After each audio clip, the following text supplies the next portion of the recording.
Good evening, ladies and gentlemen. Welcome to another episode of Late Night Dominion, episode 14. Thanks for joining us tonight. Let's get on with the show. Take it away, Beetle. Thank you, Aegon, you ginger fellow you. Welcome to the show tonight. Of course, we have Aegon, who just lovingly spoke. We've got Skinny Blank Space. We've got Nixus, who pretends to have good ideas, and the Mordesh are zombies. And myself, Beetle. Welcome and thank you for joining us. Sorry we're a couple minutes late, but that's just how we do things, apparently. It's how we roll. I don't want to say it's like fashionably late because it's like people get in here and they're just like, oh, show's not starting, exit out, and they're gone. We're just like, oh, tight. Take it away, Blank, with the news. All right. As always, we're going to get you guys your Wildstar weekly news live. Make sure to follow this Twitch channel so you know when we go live in case we get some sort of fun exclusive. Any other time, it's going to be the same old time. Make sure to follow us all on Twitter so you can see all the really annoying and boring crap that we put up there. And I guess we have a Facebook. I have no idea. I don't do that crap. So like us on Facebook. Today we're going to discuss, of course, the race reveals. Sorry, people are typing really large stuff in the document and confusing me already. And then we're going to discuss one of the things that came up this week about the death of hardcore and some, potential implications of what it means to be hardcore and can Wildstar really pull it off. So, make sure to throw your questions in chat for Chicken. I do believe it's Chicken. Here we go. We're going to rock right in here to the news. The first and foremost up in the top of the list here is the San Diego Comic-Con race reveal drop. If you guys haven't heard it, it was funny how we came up with the name of the episode. I basically said, fuck Redacted, and that is how it became the title. I'm not sure if that's when you're going to see the scenes or not, but that's we got to find out about the Chua and the Mordesh.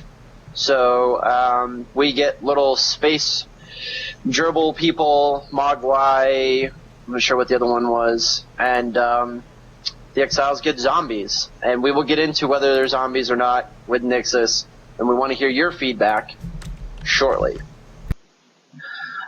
There were, to coincide with this, a lot of the media people out there seem to get different articles and different conversations. So we're going to link these to you.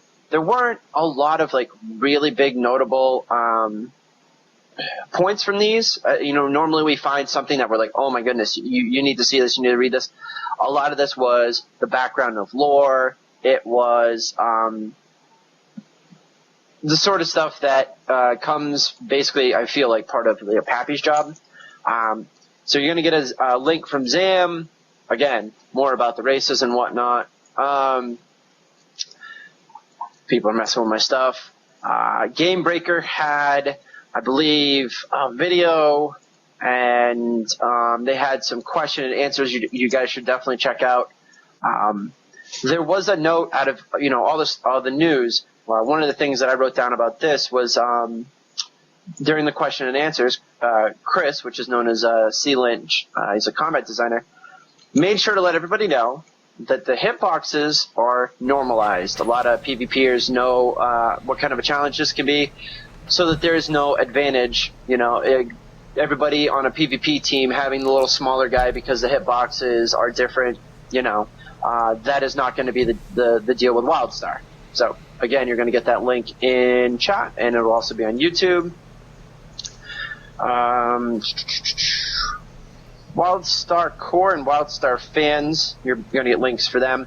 Both put up kind of a gathering of all the information that came out. Again,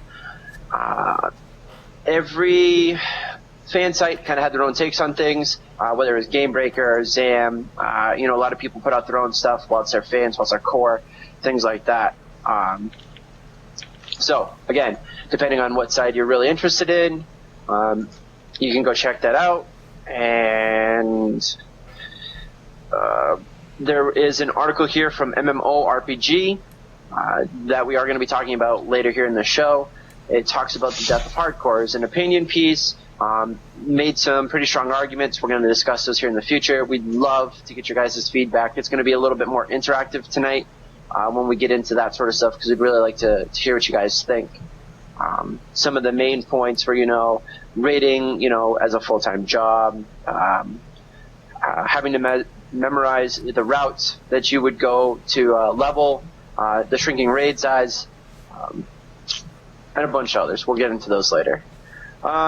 There's a picture, I'm not sure if we're going to put this up, of the voiceover actress, Courtney. She was signing some stuff at San Diego Comic-Con. I'm not sure if anybody who's watching got a chance to meet her and hang out and do the whole ARC ship thing, but I hope you did. It sounded like a lot of fun, and I myself am looking forward to PAX Prime. We have an article here that's Cubeworld, Wildstar skin mod being developed for Cubeworld. As y'all know, that's like Nixus's favorite thing to talk about, and lose all of his, peen respect points and say stupid stuff about it. So definitely check it out. It was put up, I guess Wildstar fans broke that. But anyways, Beetle? Yeah, I was going to comment on the Cubeworld thing. It reminds me of all, the Minecraft skins and stuff like that. And actually, these looked pretty sweet. I only got to see the Granok and the Makari one, but you said there was a Chua one too. I don't know if there was a video for that. Aura Wolf, you have to correct me. I think that was your thing, but I don't know. They look pretty awesome. I still haven't played Cubeworld, but anything in a voxel or little stylized graphic systems always looks cool to me. But that's just me. Aura Wolf, Mike just said, added Chua to, the Chua vid to the article. So. Well, there you have it. Breaking live news, late night Dominion, Wildstar. Anyways, YouTube videos. YouTube. if anybody's wondering why I keep looking at my mic is so tangled right now, and I'm trying to deal with it, but we got issues. It's a rough night here, folks. Druid's Fire put out, it's his blog.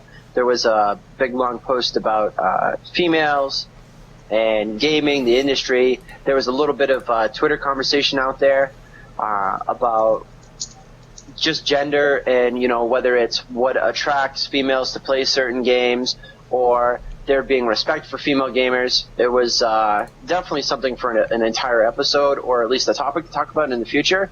But I would go check it out. Maybe put in your 2 cents about, where you're standing, what you think about female gamers. I've been known to talk about female streamers. Now it's not fair because they have certain things that I don't.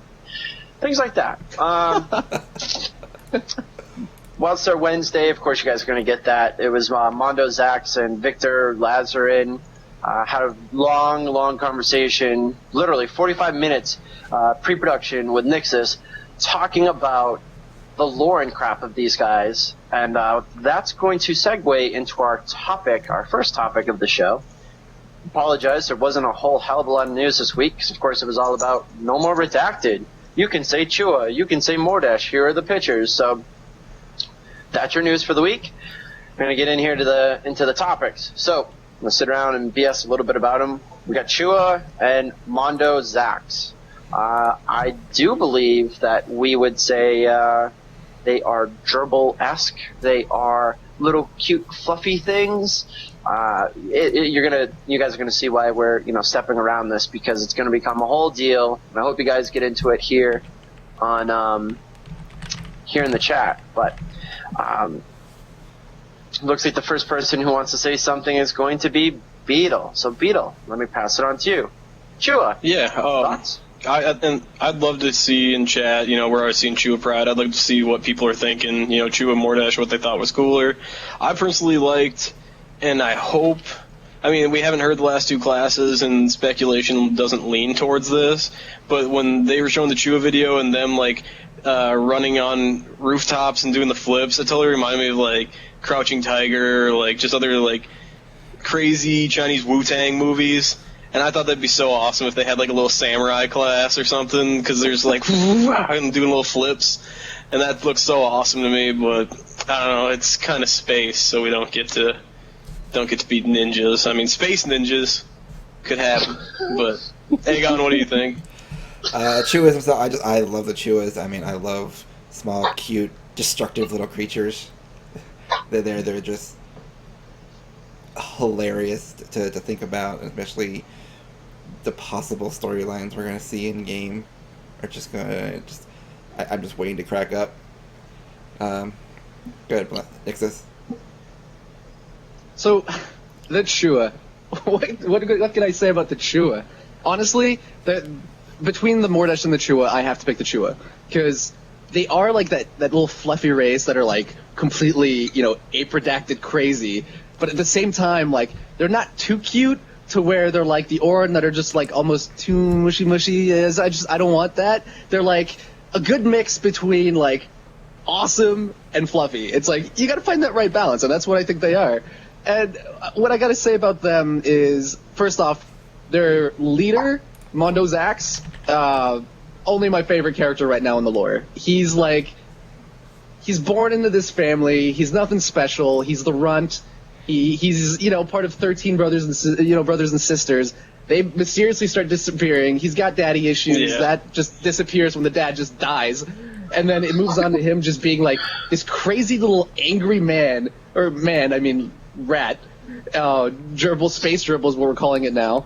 And he's just out to like break stuff. And it's what I absolutely love about him. And he's known for his ingenuity. And the coolest part about it, though, with the Chua, is they're picked out, they're just this furry race on a planet, and they're picked out by the Makari, who, in the game, I'm going to be referring to the Game Breaker article on the Q&A with Chris, because he said a lot of stuff that I really liked.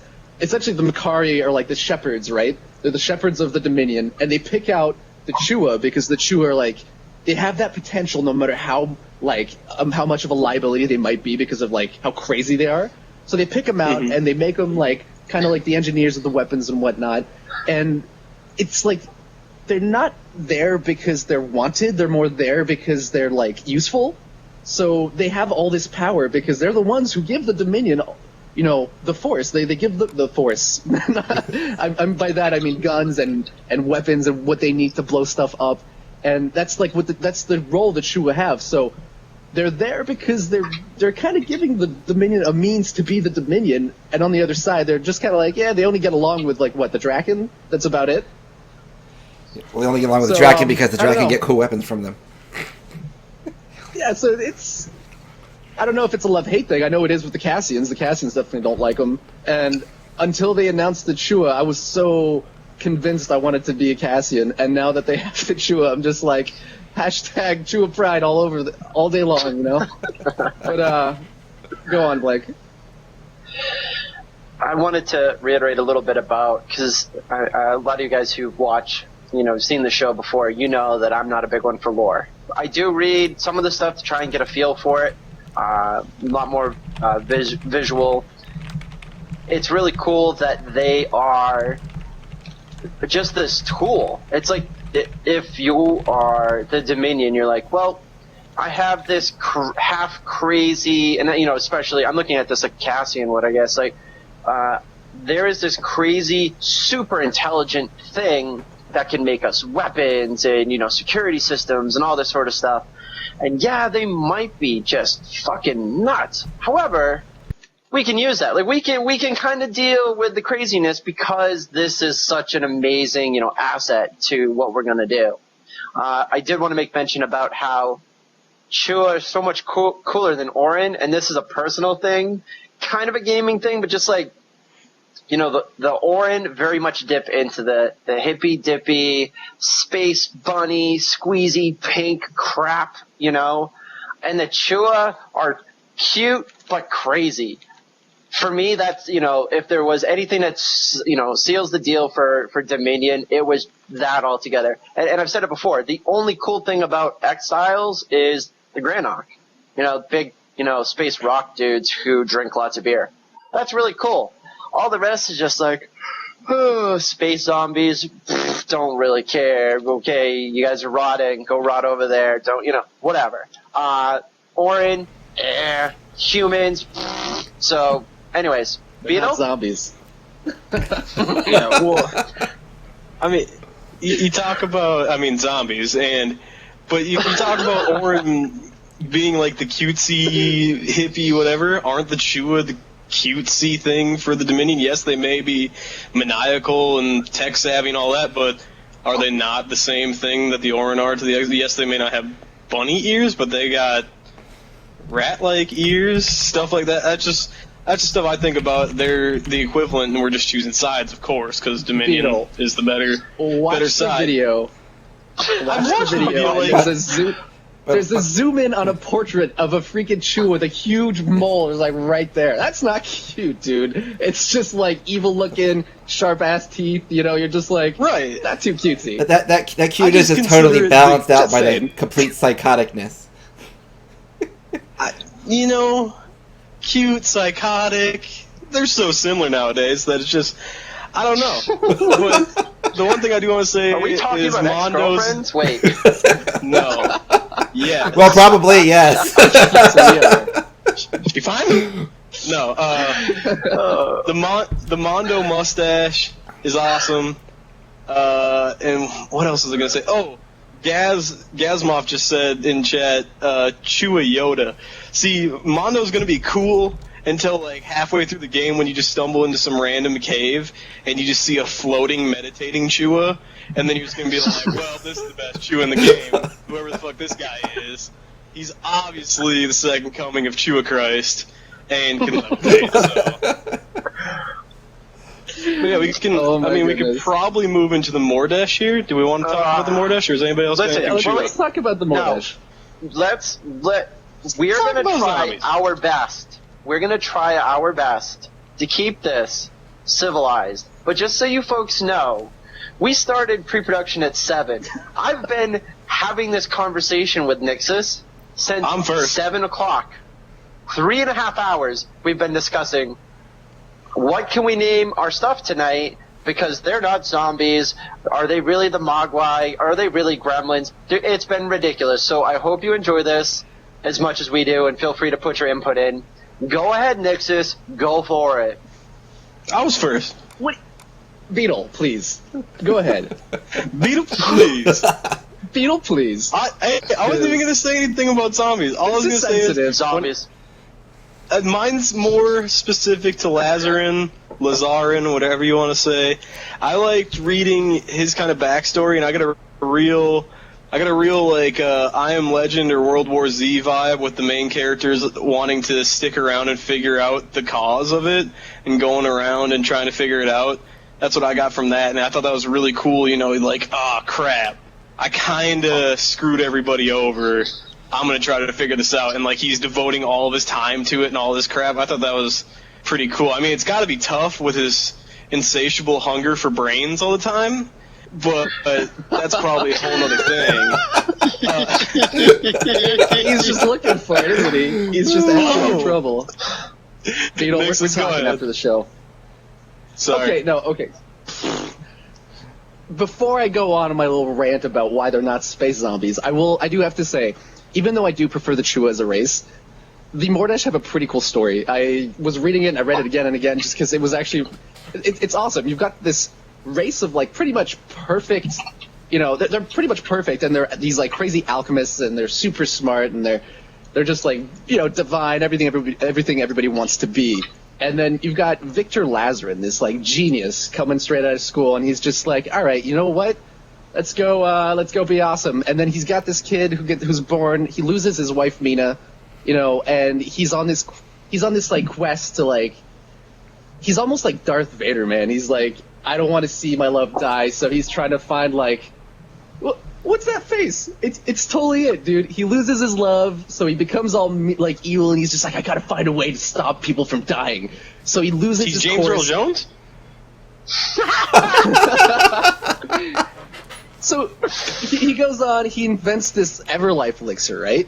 And he tests it on himself, it works, he passes it on, the whole planet's freaking taking it, they're all perfect, they're never gonna die. A couple months later, what starts happening, they're like losing their hair, eyes are falling out, meat's falling off their bones, they're just like losing it, they're becoming like these ravenous cannibals, and like they're going crazy. So before he loses his mind, he comes up with this Vitalis serum, right? So what ends up happening at the end is like the Dominion like quarantine them, And, the survivors, they all get really mad because they're like, what's up? We were going to be the part of the Dominion, and now you guys are all like, because we're all gross looking. So they have a really cool story. They're like, we're supposed to be Dominion, and now they're angry because they were kicked out because they got all sick and stuff, and the Exiles saved them, but the only reason they're siding with the Exiles is because they're mad at the Dominion. So they're in another position where it's kind of like, what are they good? Are they bad? And I love that the Mordesh are exile because it balances out. There's no more discussion about which side is the good or the bad side. It's like you've got the Cassians who just want to, have law and order, and then you've got like the exiles or these rebels, but they also have the Mordesh who are essentially just there for revenge, and they're just kind of mean now. Like that's all they are. They're gross. They're mean. They want revenge. There's nothing good about them, right? So as a race, they're awesome. I love having them on the exiles, and they're going to be fun to kill. Because, you help them kind of get to the end of what they already started. You just kill them. And then you've got this whole space zombie thing. They're not space zombies. They didn't actually die. They almost died. They did. Stop it. No. Stop Listen, it. They almost died. They didn't, though. They stopped themselves. They're just like, not quite ready yet to... I'm sure a couple did. Actually, the majority I bet a couple did and were just like... Those dead ones, I'm pretty sure they stayed dead. They stayed dead. Okay. Listen. I gotta finish. They're space lepers. They're not space zombies. That's what #space lepers. Oh, that's even worse. No, they're not zombies. Just call it what you want. Except lepers don't go around eating other people though. Do the Mordesh eat people? Yeah, they don't have that. What do you want They me don't to have the tell you? Vitalist serum. They turn into ravenous creatures. Okay, I'm gonna stay on topic, then I'm gonna backtrack to what I wanted to say. And I'm quoting, So you're going to stay off topic and then unblemished get off skin topic? became mottled and decayed, and the afflicted soon fell into a mindless, cannibalistic rage. Let's see, I was watching A Walking Dead. Those dudes were decaying and were in a cannibalistic rage. What do you call like that? I said, those motherfuckers, what we're gonna call them walkers? Like, dead. bath salts, bro. That's funny. Yes. Yeah, they're lepers on salts. There we go. That's what we're going to call them. What I wanted to say Drugs was, are look, bad. this is something that I've wanted to mention, and out of the lore that I read, the Chua are super smart. We get it. They're being used as a tool. Cutting edge technology. They run Dread or some crap. They're badass. Now, and this is totally a Dominion versus Exile thing, so, get your Exile signs ready. Your leader, smart guy, was a scientist who was so smart, he didn't take, like, a small sample of, like, 3 people to try his wonderful serum on. No, this dumbass is like, hey, everybody, I don't know if this shit works, but let's all take it. Let's all drink this Kool-Aid, and then the next thing you know, everybody's dying. As a scientist, that's a dumb thing to do. I'm just saying, like, you have a little... It worked for a couple weeks. You done messed up. It's just like in our day and age, everybody smoked cigarettes 50 years ago and was like, cigarettes won't do anything to you. And now everybody's dying from it. So this guy was like, hey, this is this awesome shit. Smoke cigs. And now they're all dying from it. It's just like how we're going to all start falling over from drinking energy drinks in 2 days. We don't know the side effects of that shit yet. Boom, dead. Listen, okay, and he says, he tested it on himself, like any good scientist and any, comic books and crap you've ever read, tested it on himself. His appearance, his hair, his teeth regrew, all this sort of stuff. Oh, wow, I have the secret. And then within a couple months, you've given it to everybody. Like, if you're really, really smart... or something that makes you hungry for brains, you probably don't pass that around. You probably test it on a couple of people you don't like and see what happens. I don't know. So when it comes to who's smarter, the zombie people the decaying, rotting people who are ravenous and want to eat people, they aren't as smart as the Chua, so I'll take a little furry rodent that's cooler than the Orin over you guys having beer-drinking Granok and rotting people. Like, you got nothing. You got nothing. Why would you... I don't even understand why you play Exile, so... Anyways, who was the next here? It looks like Nixus. Do you have Nixus something else you created wanted to say? his whole own number for this, apparently. Listen, you've got me going on lore. I absolutely love just Wildstar and its lore, and I've never been a bigger fan of lore in my life about any game except for this one. And whatever they're doing over there at Carbine, they need to keep doing it because they're doing a real good job. But what I'm going to say is what's really cool about the Mordesh 2 is that they have the Black Hoods, and they're like this undercover, like, whatever you want to call them. They're like spies or like ninjas, and they're kind of there to penetrate, to like get into the Dominion and F things up, I guess. So personally, I've always loved the aspect to a game where, there's spy, there's agents, and like all the undercover stuff going on. I played an agent in an Imperial agent in SWTOR, and I absolutely loved the storyline.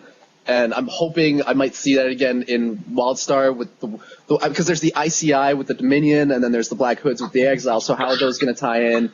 Is there going to be like, a lot of backstabbing? Is there going to be a lot of politics to it? Like it's fun. And I think this is separate.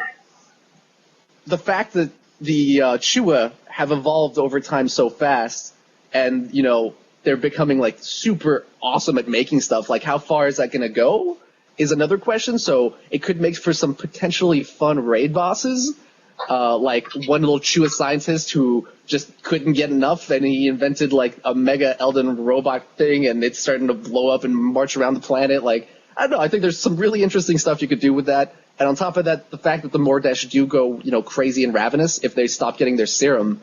Like, is there going to be a quest line where you're going to like try to help a guy repair his like little test tube things, and it's not going to work, and he's going to lose it, and you're going to have to be in exile and make that difficult decision of like killing your own friend because he's gone crazy, Like, I think I love the fact that this game is mixing in the humor with like a really dark lore that is, if you think about it, like pretty depressing. Look at what happened, to the Orin. Look what happened to the Mordesh. Like, it's some sad stuff. So I'm waiting to see. Go on. Blank. Almost messed up. Almost. Oh my god. I was so close. He almost dropped the ball. Here's what I wanted to mention while we're talking about races. If you look at them, you have Human and Cassian. And I can tell Aerowolf is seriously shaking his monitor right now, which is great. I'm enjoying it. We're probably going to have him on here sometime soon so we can listen to whatever he has to say. Humans and Cassians. Cassians are privileged, badass. Humans are just humans. We have animalistic, awesome Draken. They have Granok. Okay, Granok are pretty cool. They drink beer.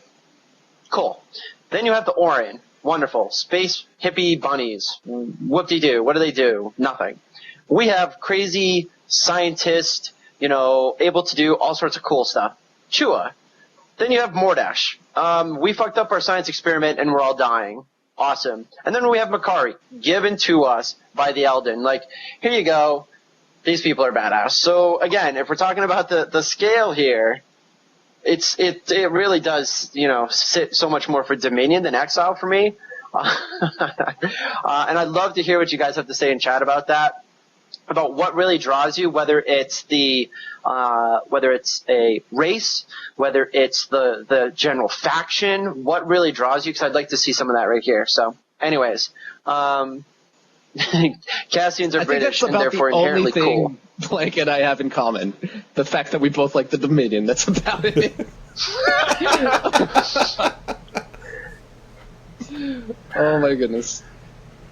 Let's see. Feedback, see chat's blowing up here. I thought I might roll an Orin if we rolled Exile. What if some Chua and Mordesh joined to form a bad guy group? I don't think Chua would ever hang out with the Mordesh because they're very much moving forward, kind of like a... They're tools to be badass. The knowledge of the alchemy could, mix into them, becoming more of an industrial mix. So they're like making mechanical and chemical warfare, and it's just like for science. There you go, for science. Science. Okay. My big comment is, why did Cat? I need to start screening what drinks you give to blank, because blank cannot handle triple sec plus Jack in a drink, and this show is probably going to be over in about 10 minutes. There needs to be a screening process for blank. She said fill half of the glass with Jack and then fill with a splash of the other. I don't really know. What I know is it was delicious. So I am drinking the Dirty Dominion. Small sips. If there was a breathalyzer on my mic, it would tell me I probably shouldn't be operating it right now. So tell you potato. I can't do potato. I think we're going to wrap up the races. It was really cool to not have to say redacted anymore. Next real big reveals for me are going to be the payment model, which hopefully we hear in the next couple of weeks, ? And what do we got left? Classes, right? Should be the next big ones. So looking forward to that. It would be some cool discussions for sure. And with that, we'll move into our last topic of the evening, which is there was a article about is hardcore gaming really dead? Why are some of these games considering trying to bring it back in their own fashion? And my question was, can Wildstar pull it off? So we have a couple of talking points here. So we're going to kind of go down here. The first one is 40 mans is a very big number. It's been several years, vanilla WoW, since any guild has done work in a 40-man setting. The first part is, is this going to be possible? The first one to discuss on this topic is Beetle while I make another drink. Go ahead. Yeah, this is on the topic of 40 mans being a big number, and a lot of the bigger guilds and officers and raid leaders gearing up for that, and what kind of challenge that does, because there's not near as many 40-man raiding guilds in WoW. A lot have moved down to 10-mans just because it's easier. It's easier to do on the go. There's not a lot of content that they're trying to clear at the time. So are people ready for 40s? Yes. How many guilds will be ready for 40s? We don't know. But the ability to have 40s in this new game environment is really exciting, and I think it's going to bring in a lot of big guilds and a lot of guilds that are going to try to build up to hit these 40s. It should be really awesome. What do you guys think about in chat about 40s, stuff like that? Aegon?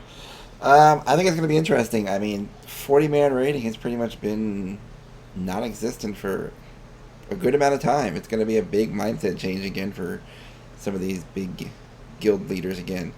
I mean, you're going to have to maintain a roster of, 50 to 60 players on hand to be able to, especially if you're hardcore, to be able to raid on a constant basis. It's a completely different mindset. It takes a lot more work on the guild leaders and the guild officers to make sure everything stays together and everything works. Can they do it? I think they can, because there are still many people out there with the experience to do that. But it's going to be interesting to see how many people can come back to that mindset and raid 40-man consistently and successfully again. Go ahead, Blank. Or Nixus. I didn't see you there. Go ahead, Nixus. I think... Zing. Yeah.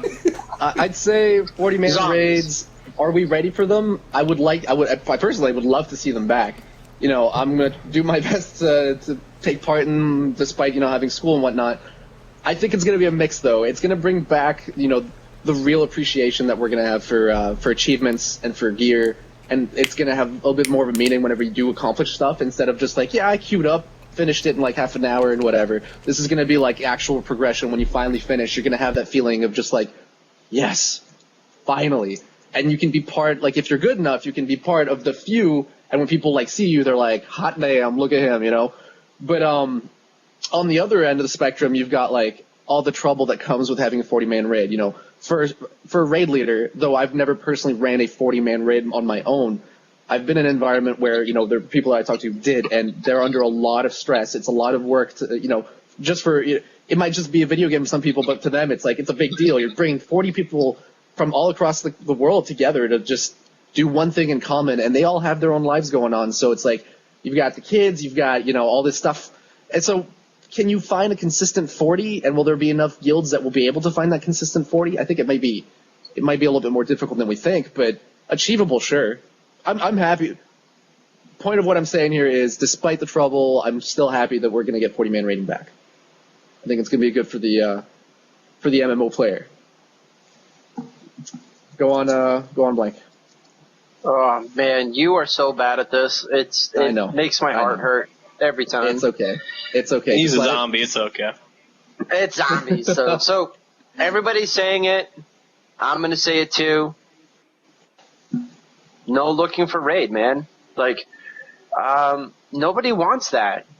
If you dumb things down to the point where you can literally queue up with a bunch of random baddies and just smash your face into content because it's that easy, people are literally like, this sucks. Like, it's not even remotely challenging. So I'm getting, gear that's a little underneath somebody else who actually worked really hard for it, but I just did it with a bunch of derps. Like, people want to work for a reward.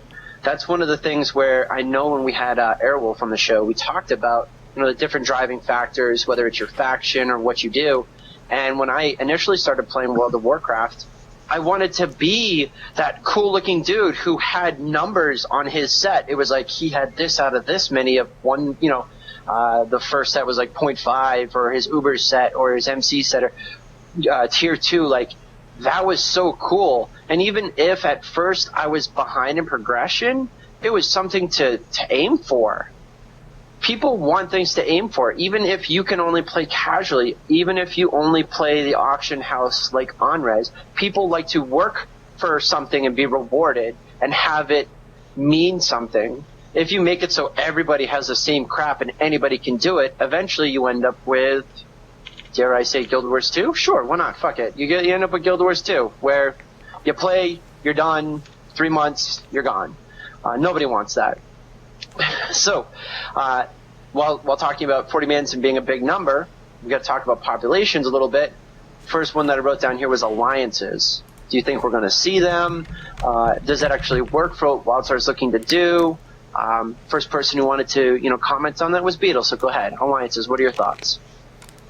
Yeah, my thoughts, I'm kind of going to lump in everything here, honestly, because I feel like all these are the same thing. Alliances, pre-launch guild mergers, and social circles getting together for this kind of content. I have my buddies I play with, but then I have a social circle that I'd go on to every Tuesday night. I feel like all these can kind of be lumped because they're a form of alliance. Pre-guild mergers, I feel, you see less often, and it's only really when leadership steps down and there's like, hey, come over here, guys. As long as you don't cause trouble, we're fine to have you here. Alliances, I mean, there can be a mutual understanding between two guilds, like, hey, can you help us out? We've got 15 tonight, and you guys have 30. Can we come help you guys out? That always kind of leads to some tension, though, because there's like, well, why don't they join us? There's always those loyal subjects in each guild. It's like, well, why wouldn't they just join us, and then we could just do one thing? It's, semantics, stuff like that.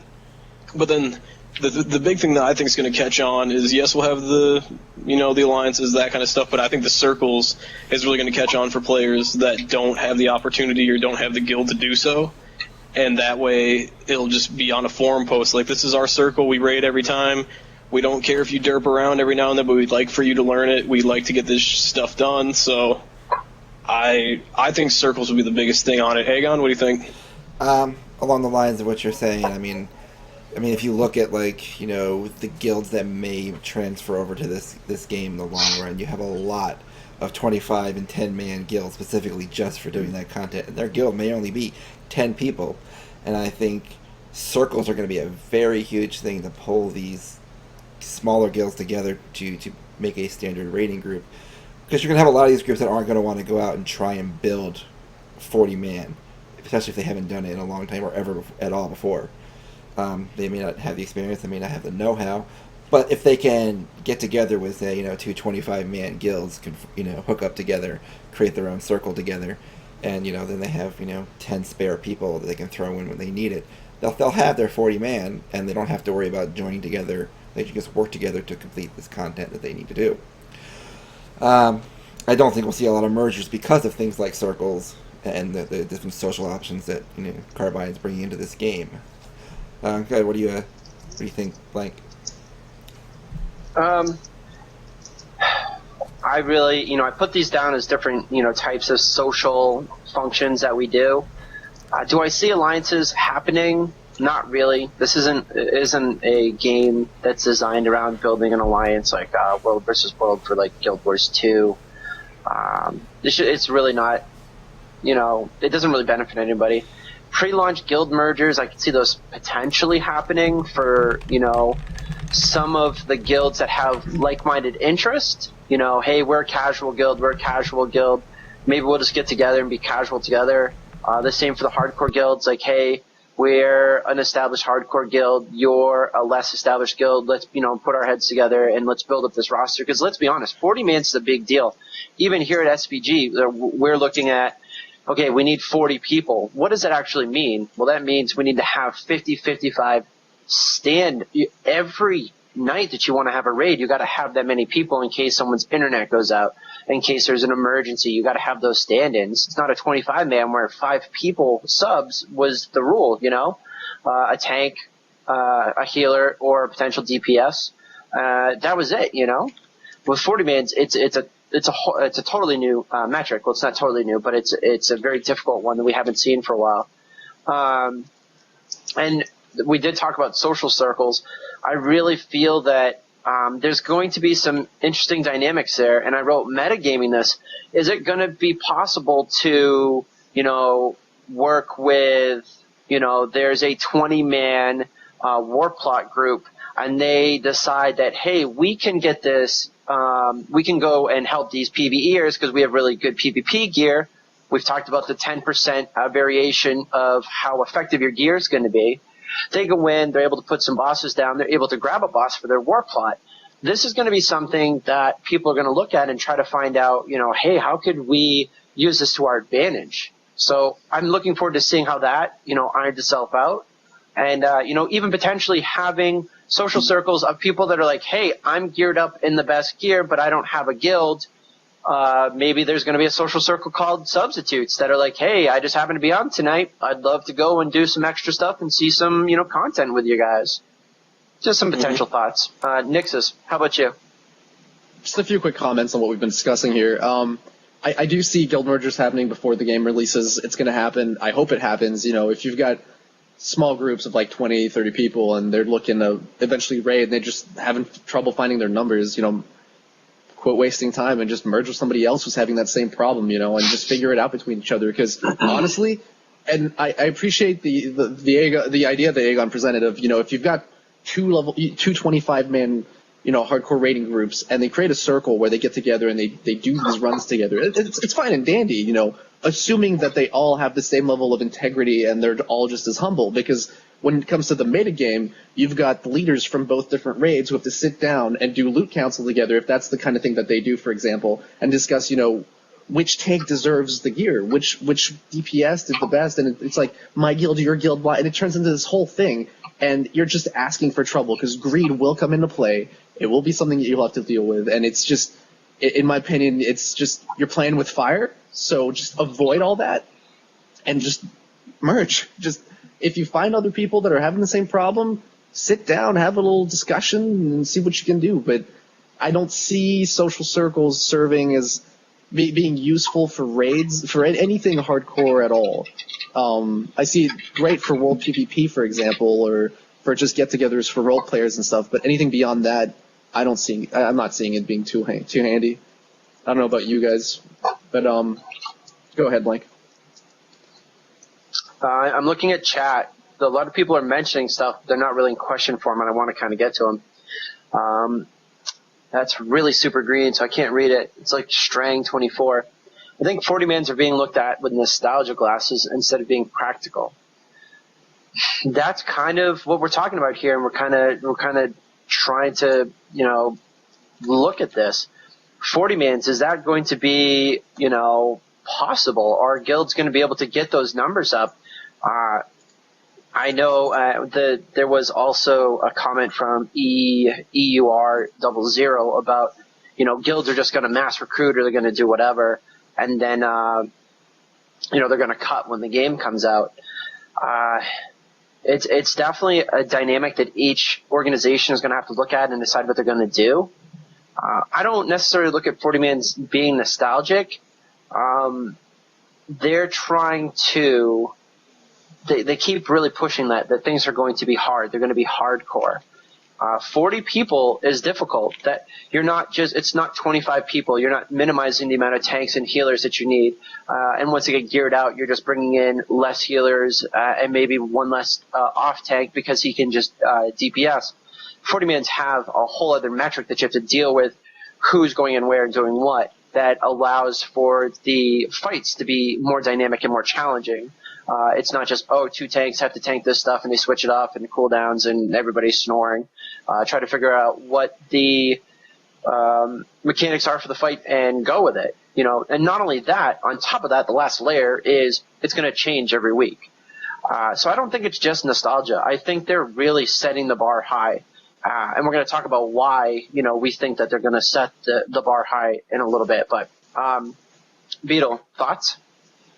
Yeah, see, I kind of disagree with you here, and I agree with Straga on this. Straga, whatever you want to call it.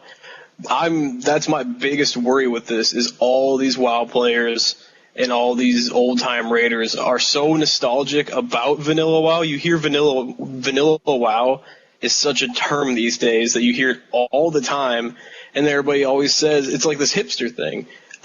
Yeah, but that wasn't as good as vanilla WoW. Yeah, but in vanilla WoW they had this boss that had this mechanic. That's my biggest worry with this game, and it was like the biggest worry. You look at things like Duke Nukem Forever.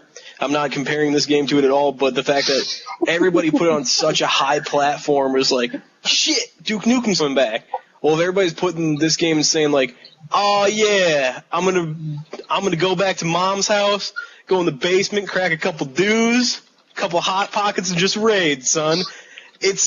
You're not 17 anymore, or you're not whatever you were at that time. Sorry for saying 17 to everybody who's older than that, but it's just I'm so frightened and so scared of everybody coming in with such high nostalgia levels for this vanilla WoW and all this stuff, and just not taking this as it is and as a 40-man is in Wildstar. And that's always just kind of in the back of my head, is just vanilla WoW, vanilla WoW, vanilla WoW. Blank. Yeah, we want to move on? We'll move on. I do want to mention that looking at everything the way that I do, whether it's systems design, whatever, I have the same fear. We have a specific way that we recruit, and even with recruiting what we consider the cream of the crop for our hardcore positions, 40 is a lot of people. 55 for a full roster is a lot of people. So I try to separate the nostalgia of how much fun it was and really look at what was it really that I enjoyed. It was the challenge. It was the EPing from having, part of your stuff out of Nax. It was having your benediction. It was getting your tier 2 off of Onyxia. So while it may be difficult, I don't know. I don't want to say I see them changing their numbers from 40 to 25 or 30 or something like that. But if they stay with 40-mans, this is just really throwing things around, there is a potential for them to make things, easier, because that's the number that they went for from the beginning. We're all very skeptical and very, it's something that we take very seriously, because if you want to get into content, you want to see that best stuff, you've got to be organized, you've got to do a bunch of stuff, but you got to have the people to do it first. And that was why we talked about population. The next subsection that I wrote up for this was 4 to 6 week patches and updates. My first thing, and I'm not very knowledgeable about this, Beetle, is how tough will this be to maintain? Gaffney has spoken in some articles about how overseas, that what they've learned from going to Riot, what they've learned from going overseas to the Eastern markets, is that these studios and developers are churning out new content once a month. In League of Legends, you get a new character, within 6 to 8 weeks or whatever their turnover rate is. My first question that I have here is, how does that deal, or how does that affect the innovative or the creative processes from their perspective? To be putting out new boss mechanics, to be messing around with war plots, and everything else that's out there. So, Beetle? Yeah, I'll kind of go back and touch on a little bit how tough will this be able to maintain with their patches and updates. Every MMO company and developer is always ready for patches and updates. It just depends on how much content those updates are adding and the size of the bug fixes for those patches. But if we're talking like content updates, I'm sure Wildstar already has, a live environment or a live content team. But as soon as this game goes live, I hope Scooter doesn't pop in here and say a different percentage, but like almost 70% of that studio of Carbine, once this game launches, will be 75 will be Totally kidding. will be directed over to update content and patch update. Like once the game's done and it's launched, like 3 months before it's launched, they're probably gonna move over and start working on these content updates and stuff like that. The whole studio goes on to content. How innovative and creative it can be, that's a whole nother thing depending on the scope of it and what they're trying to take. People are saying I'm looking red because of all the drinking. No, it's freaking hot in here. It's like a sauna. And the fan isn't working. And I'm a big guy, so I get red. Santa Claus, come get me.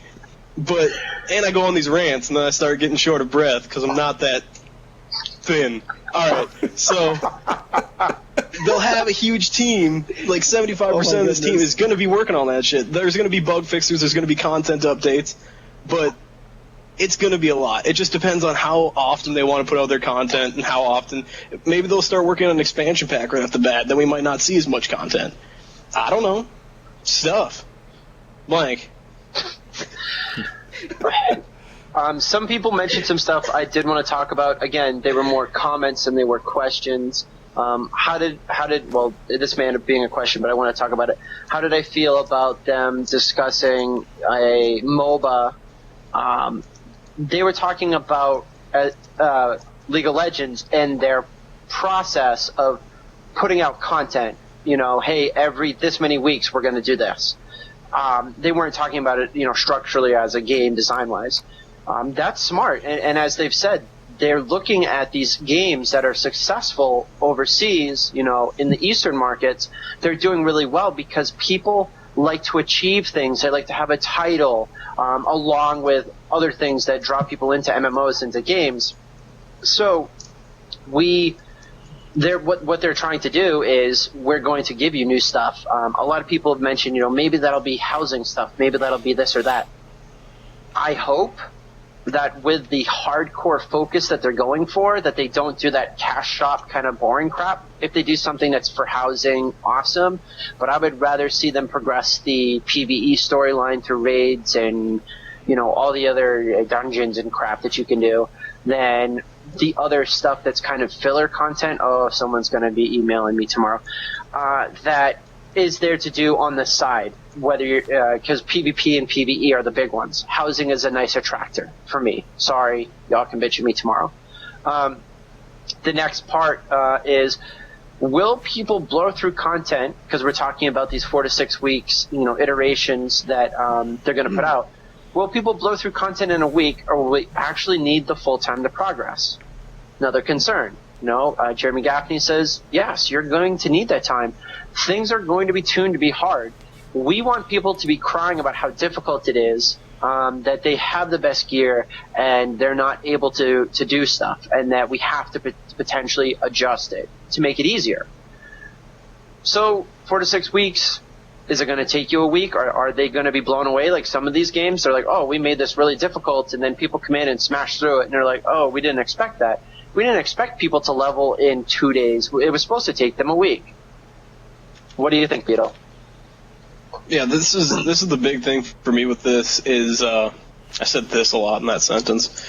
With raid boss mechanics changing every week and that being one of the staples of these 40s and 20s, I feel like we may need the full week to progress, yes, or maybe you get a good roll in that week. Everybody's able to just go through this boss who just has more HP or doesn't do something.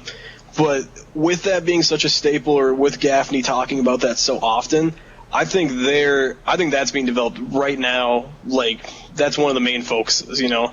Before the game comes out, they don't want to have to tweak this content in a week thing. This is going to be, this is being worked on. They're getting those bosses ready. They're getting different varieties ready. Whatever their weekly generator is, they're getting it ready. So I'm pretty confident in the content in a week type thing. I'm still interested to see it, of course. I mean, there's going to be weeks that, like, you get in after patch, and you're just like, all right, guys, let's go do the raid that we've been trying to farm, and you get to it, and you get to, like, the last boss, and you're just like, fuck this. Nope, not this week. We're not doing it. I'm done. But I'm waiting for those, and then, like, people are just like, oh, no. You know, it's going to have, like, some term. It's going to be like, oh, no, it's a health boss week. And they're saying we're getting a little bit of feedback. Yep. All right, you know I'll keep moving forward. The next part we had, while you guys adjust your stuff, I'm also going to do this while talking. This is tricky here. Raiding is time-consuming, like a part-time job or a full-time job, to be competitive and hardcore. First section I put here is, are the new generation of MMOers up to the challenge? I consider myself an old-school MMOer. I've been around since, Christ was a cowboy and Vernon Troyer was a mage in World of Warcraft. Are we going to see the younger players who are, it's one of my favorite applications to see when someone's like, I've been playing forever, and then it shows in their application that they just turned 18, and I'm like, dude, I know you were playing on your dad's account when you were 12, but I'm not really going to count that as MMO experience because it's not. So, on the topic, new MMOers, are they up to the challenge? Up to bat, of course, is the youngin, Nixus. Thoughts? So, being the youngin, when I started, like, hardcore raiding in WoW, I must have been, 14 or 15? First off, let me say 12, it was extremely hard 11. to find a raiding guild. It was hard. It was not easy at all. When I finally found a guild, though, that was pretty accepting. Lots of feedback. That was Aegon again. Aegon, what I'm going to say, though, I know that's you. I'd like to think, at least, that I've come a decently long way since then.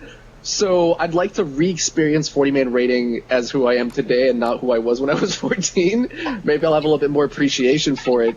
I think it will be kind of a kick in the butt, though, to all the gamers that have, especially the younger gamers, I'm talking like anyone under 18, who wasn't really too exposed to the 40-man raiding, a decade ago, and is now going to have to, face that kind of challenge, and it's going to be like, whoa, wait, games are hard? What? Because what have we had in the last 5-6 years that was honestly teeth grinding, hair pulling, difficult? I don't know. Not too sure. I mean, what is but... Trix? Trix is 11, isn't he? Don't do that live. Inside joke. Most people won't get that. Sorry. Oh, is that a G quit I see? Oh God, come on, stop it. Okay, here we might end up talking about this for a bit because I see Mission Nexus Chris is saying my son is 18. He's a hardcore gamer since age 12. I think he's up for the challenge. I want to discuss that a little bit. Here's the difference between playing hardcore and being reliable and doing your job and playing. For me, I will take somebody who's 15 years old, who goes to high school, who has a job, who plays sports, who balances their life, and who makes time to play and is responsible. I was able to go to college, raid hardcore, do army stuff. I was able to balance my life. If you're able to balance your life and still play hardcore, cool beans. For the kids that are 14, their parents come in screaming because I got bad grades and, they whatever. That to me is not responsible. That's not mature. You cannot play hardcore. There are some people, and families who are able to support their kiddos to do that sort of stuff. That's awesome. The difference between new MMOers and old MMOers, I feel, is that a lot more people understood the balance. Whether it was I went to school, I came home, I raided, I did my homework, I went to sleep, whatever. I haven't really seen, and I don't think an MMO recently has given us that same, I think tenacity's that you had to be like, okay, I need to micromanage my time so that I can tell my guild that I'm going to be there. I'm going to have the stuff I need. I'm going to have the potions and the bandages and everything that I need, and be responsible both with my real life and with my time in and out of the game. I don't feel like the new MMOers, and I know Nixus is the youngest one here, have really had a chance to experience that, where it's like, it's cool in practice, it's nice to write down on an Excel spreadsheet, but to be able to really do it and pull it off, they haven't really had a chance to do it for a really long time. Aegon, Right. how about your thoughts? I think it's definitely a learned experience. I mean, back in the old days, when I actually really played super hardcore, I mean, it was a very big balancing, keeping my A's in school and then camping 30 hours on EverQuest for journeyman boots. But, you work it out, It's things like that, Nowadays, I have a family, I have to take care of that, do what I have to do, work, and then, I get my evenings to do what I do. That's how you balance it. I mean, as long as you keep a steady balance, you can be hardcore. I think hardcore today doesn't really necessarily mean having to dedicate your life to a game constantly is all you do. It's about putting in that time, being there, and being responsible to your guild and to the players in your guild. And showing up when you're needed. Other than that, it'd be interesting to see, because I don't think people have really experienced that kind of hardcore these days, but we'll see. Good, Beetle. Yeah, I guess you could call this one. You call this one close to the heart for me, because we have one of our better guild mates, and we've talked to him before. He knows who he is, Ronnie, and he's one of our best players by far. And he's not a day over 9, and he's 16. Sorry, but He's gonna get so mad. It's really the big thing for me is some people say, above 18, but if you think about it, when did you play a lot of games? For me, it was junior high and high school. I played a ton of games, and this is 12 to 16, 12 to 18. You dictate your schedule based on these kids. Some people say they don't have schedules. Their schedule is school, homework, and then if they're a gamer, they're playing games the rest of the night. That's one of the best rating schedules you can have. It's like a 9 to 5. You come home, and most of those kids get home at 3. They knock out their homework in 2 hours. They're on ratings, passing out buffs and bandages. They're there already. They're saying, "Where were you the whole time? What, working with your girlfriend?" No. It's like, and the big thing with it is they have a summer break. You may get younger kids have a summer break. You may get, all like 3 months off where they're just on all the time. And if a game's out, they're grinding, and they're max level before you are, you worthless working piece of, and it's just, they have some of the best schedules. And then when they go back to school in September, I know for a fact, because I did it, in September, all those classes you walk in and the guy's teaching you, oh, there goes my video. Oh, God, help. I'm talking too much. You get back in September, and hell, I didn't do homework for the first 3 months of high school because I knew it didn't matter.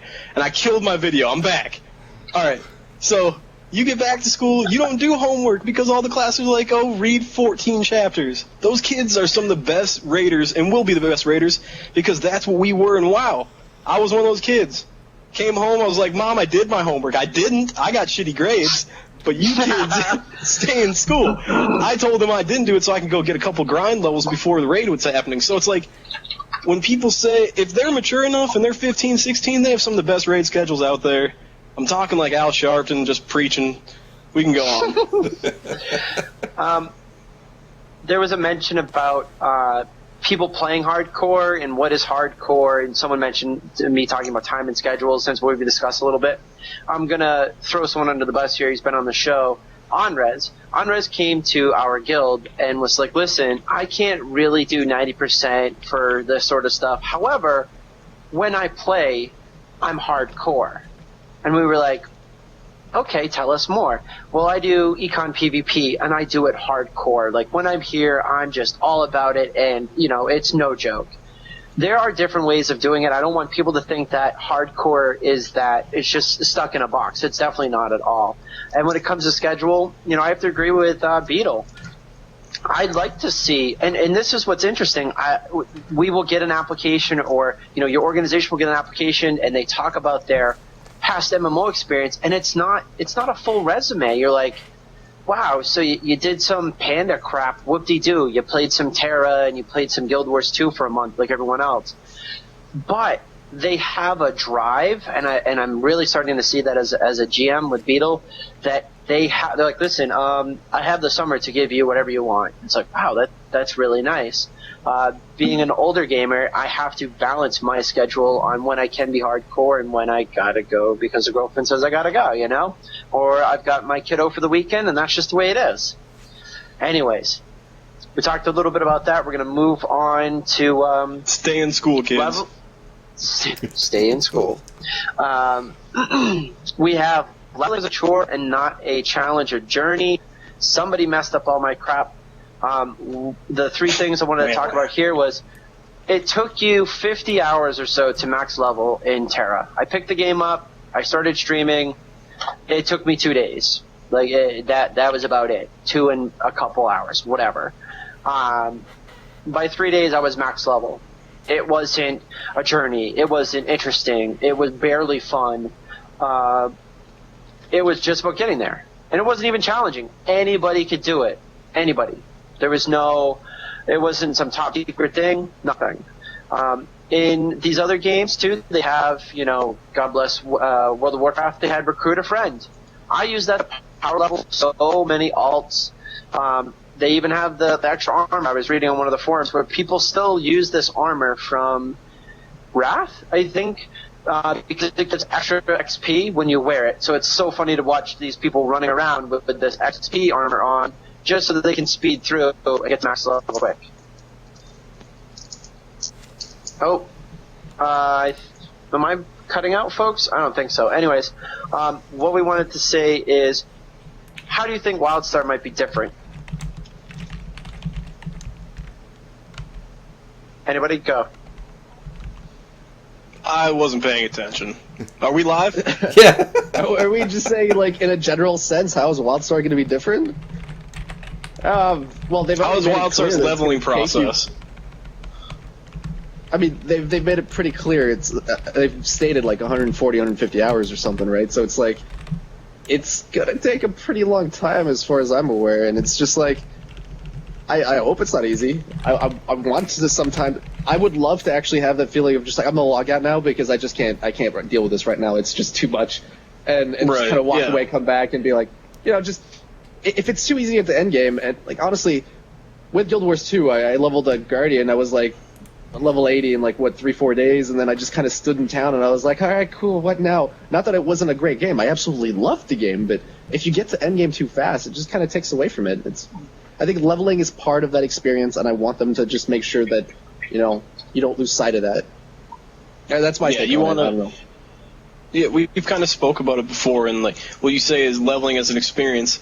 I'll use what is it, the South Park World of Warcraft Make Love Not Warcraft episode, where they finally at the end of it, and if I'm losing anybody, I'm sorry, but finally at the end of it, after they killed the dude that's been ganking them the whole time, then they're all level 80 or whatever it was in that show, there's so what do we do now? And then Cartman kind of looks around and just goes, well, now we can play the game. It's I don't want to just be boom, let's get up to 80, and now we can play the game. Like Nix has said, it needs to be an experience on the way. I want to be able to look back and be dude, this quest was my shiz.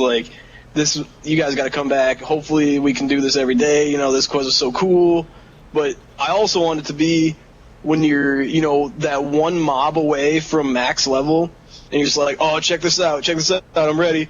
And you kill the last boar or whatever it is, and it's just and you're just and then you play some Kanye West in the background when it happens. I mean, depends on who you want to be. Maybe some Rick Ross. Yeah. Oh goodness. So, what I wanted to say is, and when I say that we challenge the devs around here, it's true. We put a lot into the community, and when we see them saying stuff, Gaffney has put out that to get to max level, it should take you 150 hours. And I'm still, to this day, whether it's here, it's on Twitter, whether it's at a convention, I'm like, that better be the deal. Because I don't want to get into Wildstar, be throwing up the stream, the game is going live, here we go, and then 50 some odd hours with 2 naps, be max level, and be like, this is a third of the time. So they've said it's going to be different. Of course, a lot of us are going to power level the best that we can in whatever ways that's possible, whether it's, the grindy deal, quest, dungeons, who knows. But they've said it's going to be different, and I'm really, really hoping that's how they go. Nixus? Just real quick, back on what Beetle was saying is, the fact that we are going for the experience here. One of my fondest memories, if I go back and think about my years in WoW, sure, we did down certain bosses, and whenever we did, we were all so happy and whatnot. But if I actually am asked the question, what's your fondest memory, I'll talk to you about the times that I spent in Hillsbrad, in Durnhold's Keep, when I was my mid-level 30s, and the ganking that went on, and the little world PvP sessions that went on, and all that started because I was in the Yeti cave, and I killed a priest, and he called in his friends, and it kind of exploded and became this whole thing. And for that to happen, you really need to spend more time in those areas, right? And, I'll talk about Stranglethorn Vale and all these different things, but my point with all that is, recently with games where I have hit max level, it's what's a memory of when you were leveling? I'm like, oh, well, just yesterday when I was half my level, no, never mind. I was just grinding. I was just speeding through it. There's nothing really special about it. Maybe there was a cool quest here and there, but nothing really memorable 10 years later, right? When a decade later, I'm sitting here and I'm just yeah, I sat there in Hillsbrad for at least a week straight, just PvPing at level 30 and didn't care about leveling just because of how darn fun it was, I want more of that and less of it's race, but. Yep. Go ahead. Aegon? Go ahead, Aegon. Oh yeah, just briefly, and like I said, I'm really hoping that they keep those numbers. I definitely don't want to get into this game and, I could spend one weekend, away from the wife and kids and be next level, and then wonder what to do next, waiting for, enough people to raid. I'm really hoping to see interesting content, and from what they say, there's going to be some really interesting things to see and find, and I want to do that. And I want to take the time to do that. I don't want it to be quick. I'm tired of quick leveling because every game I've leveled up quickly, I've pretty much left right away. So, right. Everybody wants to remember stuff. Everybody wants things to be epic. Sorry, guys, cut off blank. Take that, non-believer. And everybody wants things to be, remembered and epic. But to me, Nixus, I don't know about you, but nothing's more memorable than, quick plug, the SFG times that we play Red Orchestra 2. We have people have to leave our channel in TeamSpeak because of how loud we yell. Because that game, when you're just oh, fuck! It's just, there's some crazy times we had playing some Red Orchestra, but that's a whole nother story. Blank, go ahead. Just wanted to say that. Because I go to work every day, and there's dude, I saw you on Red Orchestra 2 last night. I was like, shit went down last night. We bonsai charging, coming up. I came over this barricade and was like, whatcha? And that game's so sick. Sorry. Hopefully, I might try to write this down.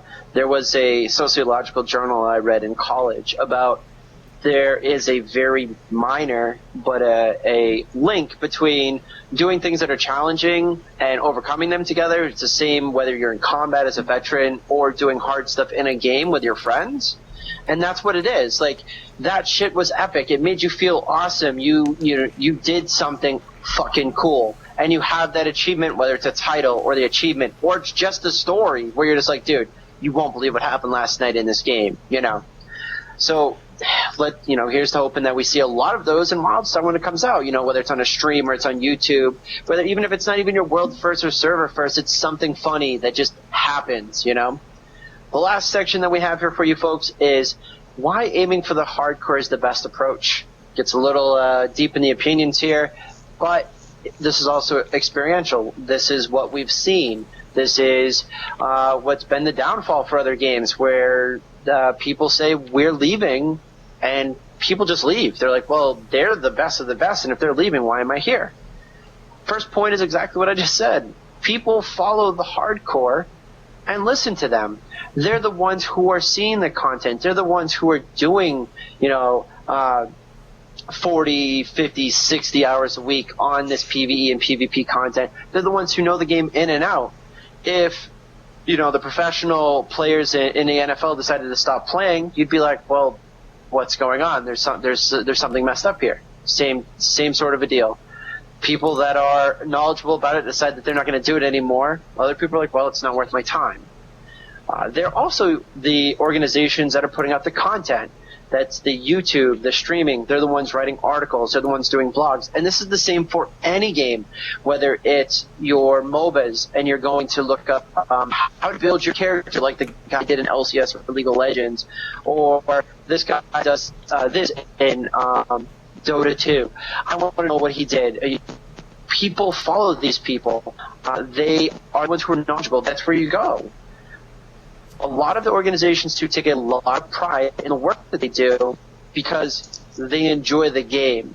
Not only the people, the stuff that they do, but the game itself is enjoyable. A lot of them will walk away from the game or say that they're done or they're retired because it's no longer, enjoyable as a community. I will cite the Titan Alliance from Guild Wars 2 did open world PvP. They won, I believe, something like 30, 40 some odd games in a row, and then they were like, this is boring.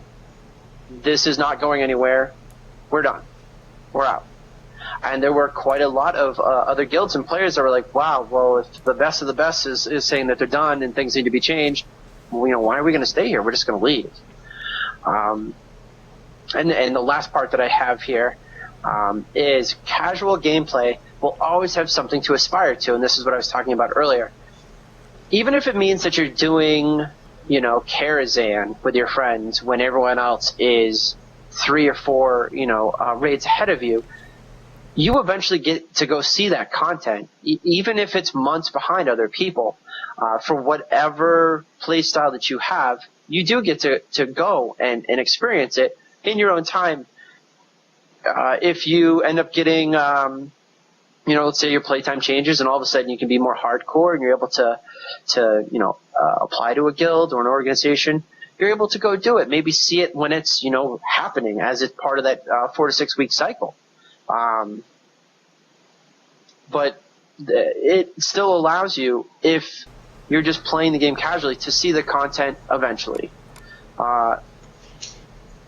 That's what we have. Why aiming for hardcore is the best approach. We're tentatively looking at 40 mans, hoping that it isn't a big buster to what we're looking for. It's not just nostalgia, as Beetle said. And at this time, I'm going to turn it over to Beetle to hop into the old chicken talk. Yeah. All right, so we've got chicken talk tonight. He's back. Didn't leave us for good. So we got all your questions here lined up. We're just going to get into it because we're already rolling a little bit late here. Nixus can't type his own name. All right, never mind. Oh, good. Let's move on. Zilv asks, are the guys more impressed with the Chua backstory or Mordesh? As far as the backstories go, I kind of like the Mordesh one better because it did kind of talk. I kind of got that I Am Legend thing from it. It was a little cooler. I mean, Mondo is obviously badass, but the whole, their whole race is kind of screwed. This guy's trying to figure it out, that kind of thing. That was pretty cool to me. I liked reading about both of them. I would think most of these guys like the Chua more. None of them are typing here, so we're just going to keep moving on, except for Blank typing really loud through his mic. Nixus. I'd pick the Chua. If I had to be one, I'd be a Chua. If I had to pick the cooler story, I got to be frank. I prefer the Mordesh. I think they've got a little bit more interesting of a background. What? All right. Yeah. No, honestly. All right. How are we in the same guild, dude? I don't need, like... Really? You're like, it's I'm gonna get a backstory, Mister. Dude, I don't like lore in the first I think place. you have something to say. Dude, this guy's like, I'm gonna get myself a little hamster and call it a Chua. Why don't you get yourself a zombie? Like, whatever. I can't. Not even gonna get into it with you. Go ahead, Aegon. That wasn't even a good argument. Time out. Leper. Let's go back to what you just said. What were you trying to say? I'm gonna go get a hamster and instead I'm getting a zombie? Here's the deal. Nixus is all excited. He's like, Chua are so cool, blah, blah, blah, blah, blah. I'm gonna get a hamster. I'm gonna name it blah. And then he, like, hey, what are you more impressed with? He's like, the zombie people. They're totally my favorite. I don't see him asking someone to make him a little plushy Mordesh. I don't see him being like, I'm trying to be a little humble here. I'd be like, Mordesh, do you have a cool story? What do you want me to say? Like, plus, pet stores would much rather carry a hamster than a zombie. Hi, you got zombies? Sorry, we don't carry any fucking zombies. Yeah. Don, though, if they have maybe in Canada they do. Dartmouth? Alright, we're gonna move on. Or Aegon. No, Aegon. For me, it's definitely the Chua. I mean, I just love their little backstory. I mean, these robots come to them and go, here, have some stuff, do something with it. And they go, okay, here, go. And then build this big-ass gun and, just to kill people with. Okay. Right. The premise of them is cooler. But the backstories that were released, I enjoyed the Mordesh more. The Mordesh had an interesting story, but I love the Chua backstory more. It was basically Mordesh Will Smith. Oh my god. It's getting to that point in the show. What I'll say is... We're only one question in. I Am Legend does not have zombies. They're vampires. Shut up. I looked it up. It's debated. We could do a whole other story on that. Read the book. What I'll say is I don't read a lot of the backstory, the lore stuff. That's why I had Nixus explain to me about more in detail, because he really gets into that stuff. If you haven't checked out his lore readings that I got dragged along to, check them out. They're a lot of fun, especially for you role players. I like the Chua backstory more than the Mordesh, from what I understand and what I read, because they just seemed more awesome. Like I said when I was talking shit earlier, and Arwolf was getting mad. I'll take the smart psychopath, gerbil, hamster, whatever, over the dumbass scientist who almost kills all of his own people. Like, that's just logic to me. Anyways, that's it. Go ahead, next question. Oh goodness. Sometimes. Kale asks, question number 2, by the way, guys. Kale asks, has there been any mention of add-ons? Yes. Next. Gazimoff, blank, I'm skipping you for that one. I'm sorry. There's been add-ons. What do you want to say? Go look up about Bitwise and Packet Dancer. There's all sorts of stuff. There was a Wildstar Wednesday, or not necessarily.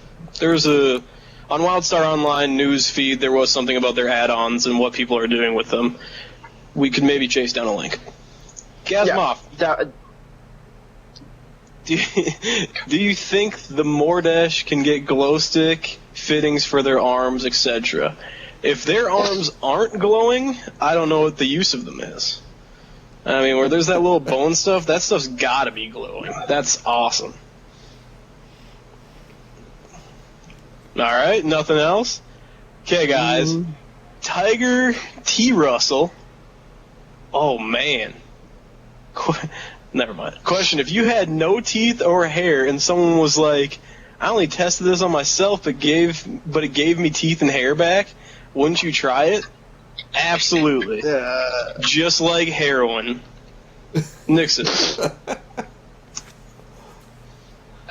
Prosthetics? I mean, come on, why would we even need that? But honestly, if I was at that point, probably, yeah. And I'm pretty sure it's pronounced Tiger Trussell. Okay, please, let's get this right. Are you sure he's not referring to the LSU Tiger quarterback with the last name Russell? It's Trussell. It's Tiger Trussell. I know this. Moving on. I'm gonna go. You an LSU fan, Trussell? Here we go. All right. Honorez. Which on the panel think they will have the first PvP kill on Arwolf? That's me. 100%. Blank, you just going to say me too? All right, cool. No, I was just going to say whoever finds... Oh, we're getting feedback. Change your stuff real quick. It's probably going to be... Wow, I'm going to stop talking because I'm the one that's hearing it. Nope, it's gone now. It's gone. It's back. Nope. Better? It's back. You broke everything. Anyways, first PvP kill on Arwolf, number one. I don't think that the Exiles got. I don't know if Arwolf's gonna roll on our server. He might. He kind of sounds like the kind of guy that wants a PvE server. Just someplace safe and quiet over there. First one to get a screenshot though will definitely be on Twitter though. Even though it's saying that it's going to be beautiful. Nixus? I probably won't. I'll admit it, because I'll be busy decorating my house. And he's more than welcome to come over and be jelly of my awesomeness, though. But yeah. All right. Aegon? He's not on that question, bro. Not on that question. Moving on. Shell asks, question for Nixus and others if they want, but yeah. What is that supposed to mean? But yeah, One. Not really important. In other games, they've had to use pre-existing lore, SWTOR, WoW, etc. Do you feel the reason Carbine is doing such amazing work with lore could be because they're creating it from scratch? Well, I do, because they don't have to have a lock on it, like some Star Wars and WoW lore did, but Warcraft lore has been known to jump outside of its own box at times with things that don't happen with the lore. Another great lore that stays on track a lot is Warhammer and Warhammer 40k. But I do believe that that's one of the reasons why they have no bounds and they can just kind of go off on it. So, Aegon, what do you think? Well, definitely. I mean, Carbine has free reign on this. I mean, when you create your own story, your own background, your own universe, I mean, you can meld it together in any way you see fit, and these guys are finding the most awesome and hilarious ways to do it. I hope they keep it up. I mean, there's stories that, like we all know, WoW based their story off of Warhammer to begin with, and then they went way outside the box after that. But yeah, when you can start from scratch, there's no limits in where you can go. All right, and I'm gonna pass the questions off to Nixus here. He wants to read some, and we are read some questions. I never actually got to answer my own question, though. We need to start releasing our Google Docs, or maybe we don't. No, we don't. No, we don't. I just sing somebody in the doc. No, we don't. Oh goodness. All right, Nixus wants to read because he wants to prove that he can read above a third grade level. Go ahead. I am capable. It's something that I am confident that I'm capable of doing. I will answer the question that I was supposed to answer in the first place. Oh no, you don't. No, you don't get to. Moving on. I think that Carbine has, that free range to work with whatever they want. They can. There's nothing holding them back, so they can kind of make up what. Okay, moving on. Blah, blah, blah. Catherine, that was me speaking French, by the way. Catherine, question for Chicken. Blah, blah. Blah, blah, blah. What do you guys think of Troy's semi-reveal of Chua as not being male or female? Don, you want to start? No one cares. Yeah, sure. No one cares. Yeah, I guess apparently we're going on a first name basis suddenly all of a sudden. Yeah. Blank space. Suddenly all of a sudden. Luckily mine's Don Trell. Pretty sure that didn't Mondo have like a big old facial hair? Mustache. Yeah. Not being male or female, I don't really know. I've got no idea. I don't pay attention enough to that lore crap. I'm sorry, Pappy. I apologize. But do the females have mustaches too? Is that it? Is that a thing? Anyways, Nixus? I knew a chick. Am I the only one who has kind of a loophole that they don't have genders, but then he had a dad? Is that not weird to anyone? Yeah. Yep. Yeah, it's a little bizarre. But anyway. Yeah, that's weird. Let's go. We'll see where it goes. Next question. Sure is weird. Yazimov wants to know, Chicken. Well, he doesn't want to know from Chicken. He's saying, Chicken, hey, how often do you want to see updates, and what do you want them to contain? Story/lore every 2 weeks, raids every 2 months? Or what would be your sweet spot? Blank. They have said 4 to 6 weeks. I would like to see story and lore shouldn't update unless it's being updated as part of the dungeon system or PvE or PvP. A lot of the updates that we see are bug fixes and then an additional boss wing. Like there's 12 bosses in here. For the last, they've been able to do these 4. And finally, the top 1% got in and killed them. Cool, now we're going to release the next wing. I really would like to see it based on how fast the community progresses through the content. And, you have your every 4 to 6 weeks for your bugs and balances and things like that. But when it comes to PvE stuff, I'd like to see it, based upon where the entire community is, and that's really not too difficult to track. Beetle, how about your thoughts? Yeah, I kind of agree with that. Gauging what the community's at. I mean, you can't just say, hey, what does the community want? And they all say, oh, we all want helmets next week.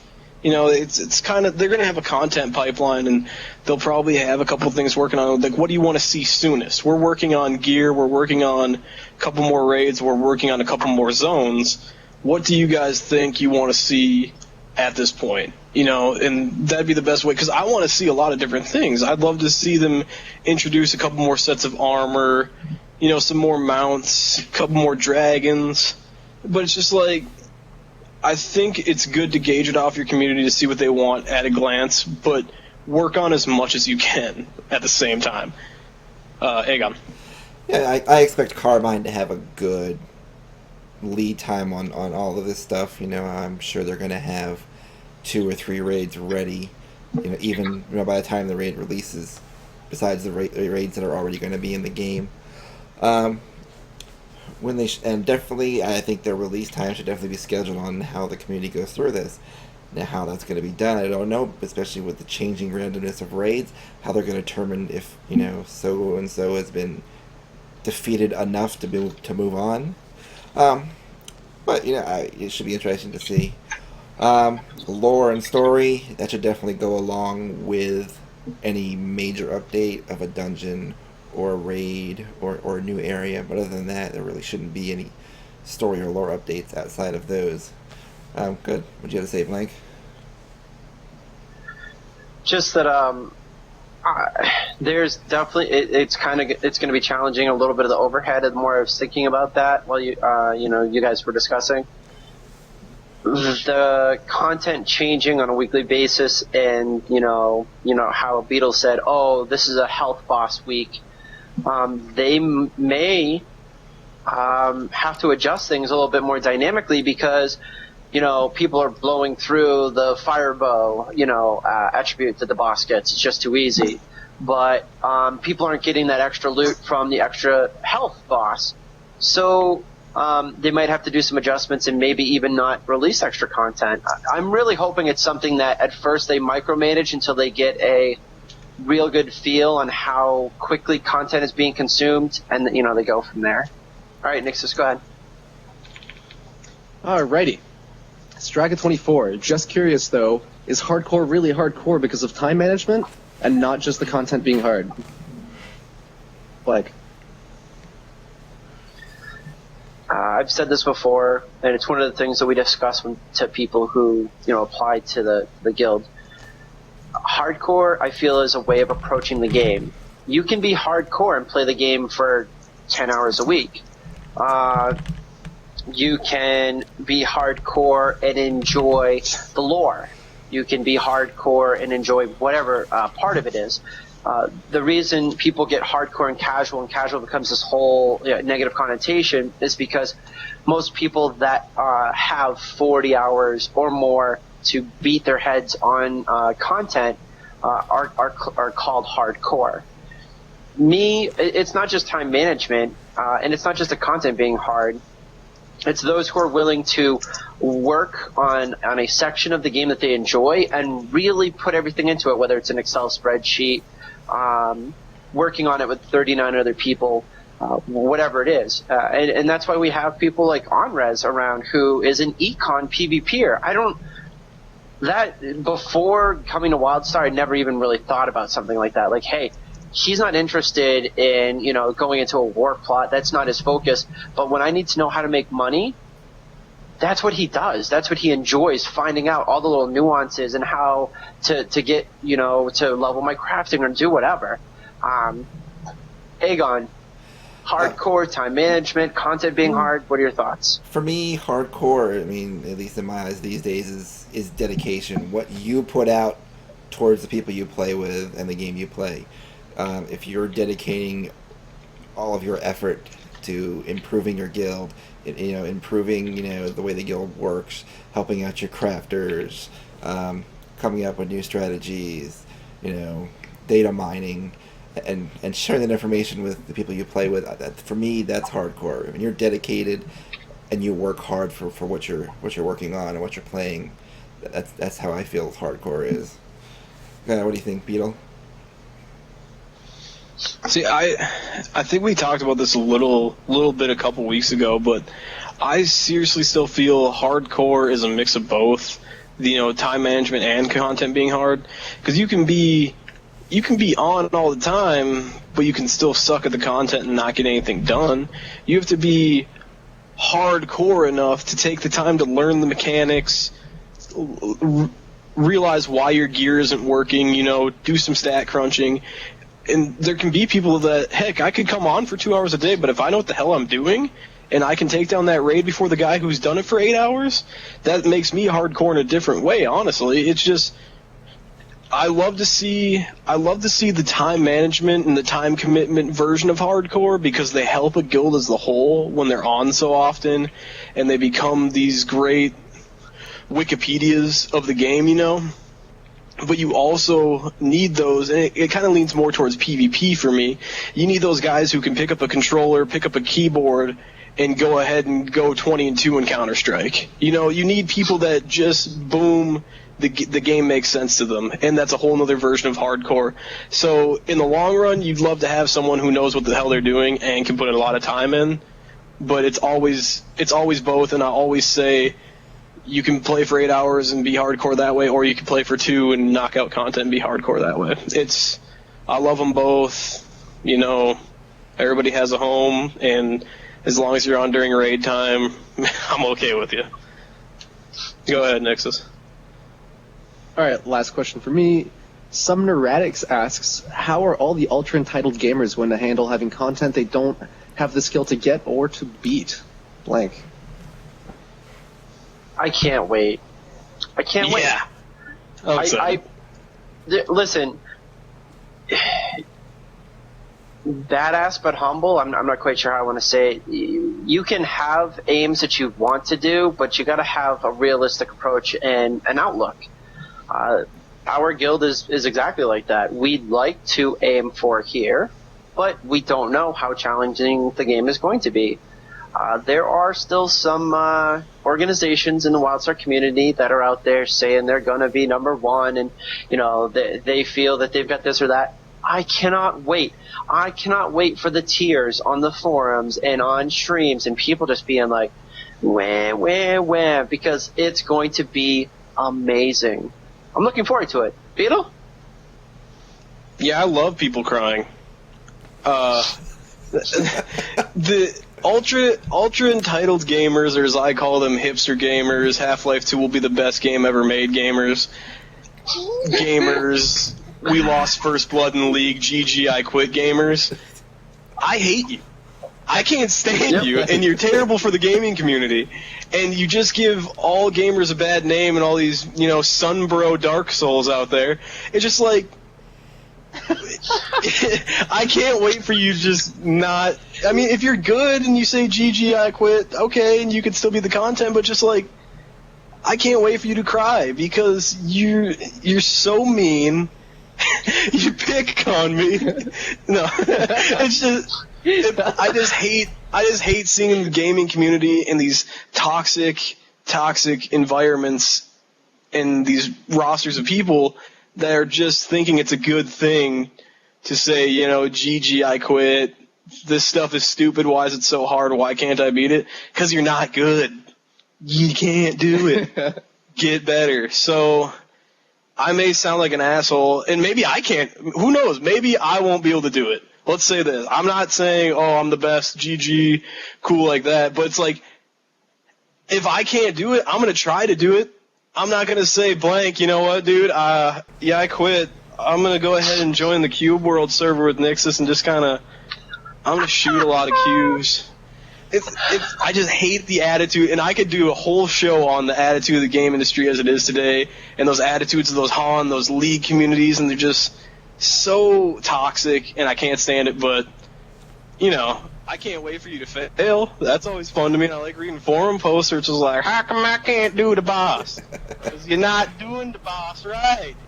So, blank. Sorry. No. See, it's one of the things that I enjoy, and it's actually part of our tiered application process. There are players who, we're going to take League, for example, because it's definitely one where some of the streamers have watched me, or the viewers have watched me play. There are people that will get mad at me as the jungler and main jungle and be like, dude, why didn't you do this? Why didn't you do that? I'm like, bro, I have no control over that. Everybody wants to blame everyone else. Nobody wants to look at their own stuff and try to figure out ways to get better. And there's this whole crop of gamers, and it used to be, and I'm going to really show my age, it used to be just FPS. It used to be just FPS, where it was like the screechy, your mom, that whole nasty toxic thing. And it started just kind of seeping other places, and everybody seems to think that, like, this is going to be easy, this is going to be easy. And a lot of them are. A lot of the games that come out, it's like, oh, that was easy. I'm done.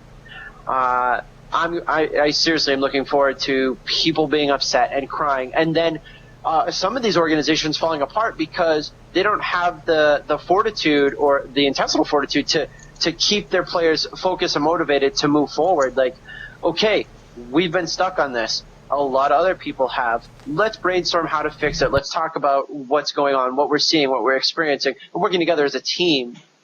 That is going to be the difference between the guilds that fall apart, the organizations that fall apart, and those who do well and push forward. Nixus, thoughts? When all else fails, blame Nixus. The only thing I'm going to say about League is it's really easy, isn't it? But the only thing I'm going to say about League is the fact that I never even made it into games. It was usually just like during the selection screen, somebody would pick a hero that nobody else liked. It'd be like, I'm done. I'm out of here. Yep. And they just leave. That hero's dumb. Like, the fact that you even got to First Blood, I'm surprised. Moving on, though, I think... one more thing with that. Yeah. One more thing with that. Sorry. You know it's bad, and I'm sorry I'm talking about League, but you know it's bad when you queue with 4 buddies and, like, the 5th guy... Like, you queue with 4 buddies, and then all of a sudden your 5th guy gets back, but you're already in queue, so you're in with 1 pug. And you know it's bad where if you choose all 4 of the same type of character, and then you all grab Revive and Clarity as your summoner spells, you have a 98% chance of that pug Xing his game out. That's when you know something's bad, because he's just like, there's no fucking chance. Boom, done. Yeah. There's something wrong with that. Sorry, Nixus, go. I know this is late night Dominion, but let's talk about the right type of Dominion here. Moving on, though, what I was saying is the achievement system. The achievement system. I do not like the achievement system because, in my opinion, the reason we have so many ultra entitled gamers is because they feel like they're good because they're rewarded every time they do something that's really not even that important. And over time, subconsciously, they start to think that they're good when they're really not. So you've got all these things to tie in, like, hold on, Blake. Let me finish here. I think that you've got I'll let you finish, but Beyonce had the best fucking... Listen. Go ahead. Video of all time. Between LFR and between LFG, all these different things that give you really easy access to these instances, and they make it easier for you. And on top of that, you hit level 10, they're like, oh, congratulations, you hit level 10. You hit level 80, they're like, oh, congratulations, you hit level 80. You clear a freaking regular instance, they're like, you've cleared this instance, congratulations. You're like...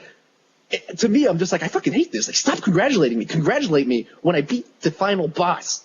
Don't congratulate me the entire way along. Otherwise, you're going to start making me think I'm actually good at something. Like, Jesus. I personally think it does have an effect on all these people that think that they're so good. However, a lot of people that I've talked to about this have disagreed. Now, feel free to carry on, Blank, because you obviously had something to say about that. The microtransactions of an achievement system are systematically okay. The problem is when an achievement system isn't weighted correctly, then you have what you have. Where it's like, welcome to level 10. Guess what? Nobody gives a shit.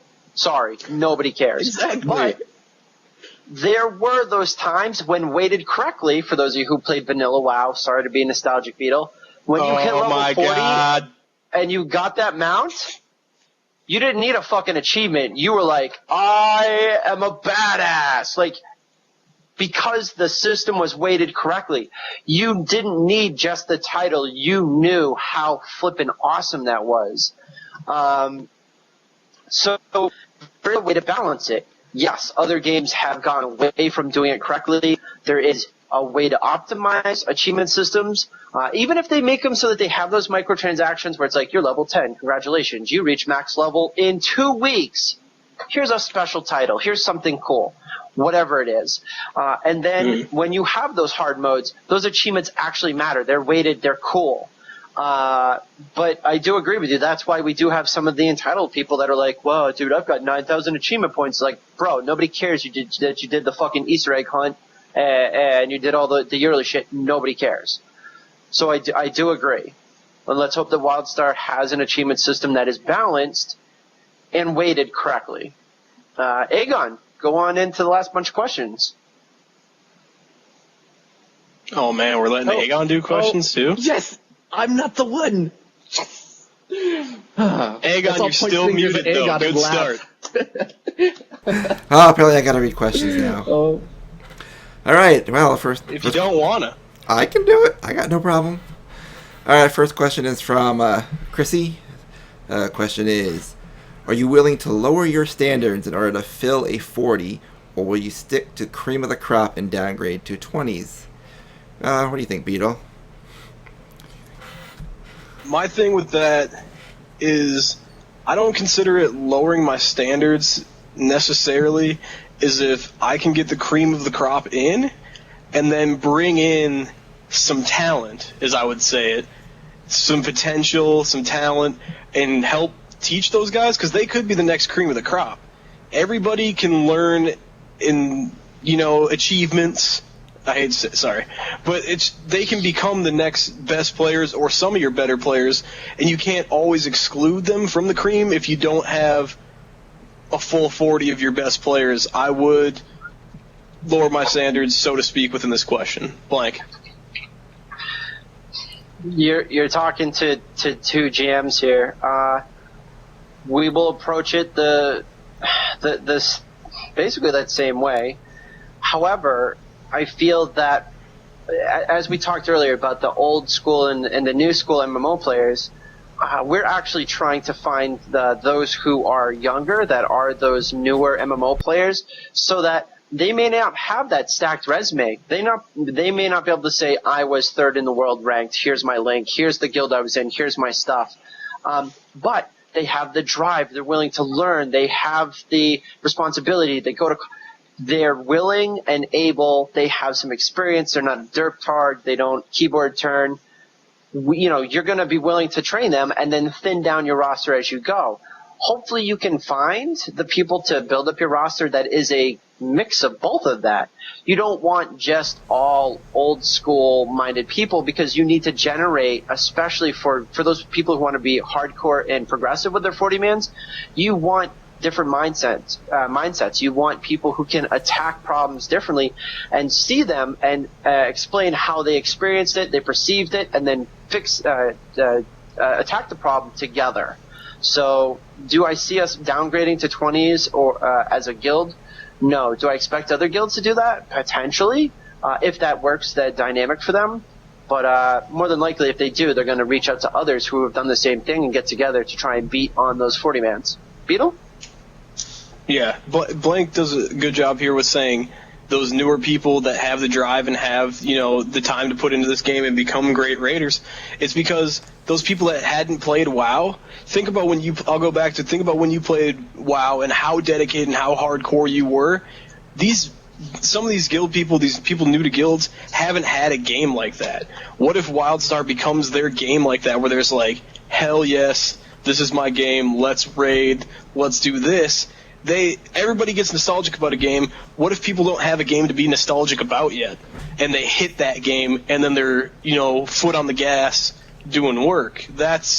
I'd love to see that if we don't have enough to fill 40 and bring more people in that aren't our normal raiders, and then foot on the gas, we're moving all of a sudden with more people. Aegon, go ahead. Next one. All right, next question is from Voodoo Candy. Are they only having 40 mans, or will there be smaller raids? Sorry, vodka candy. Smaller raids.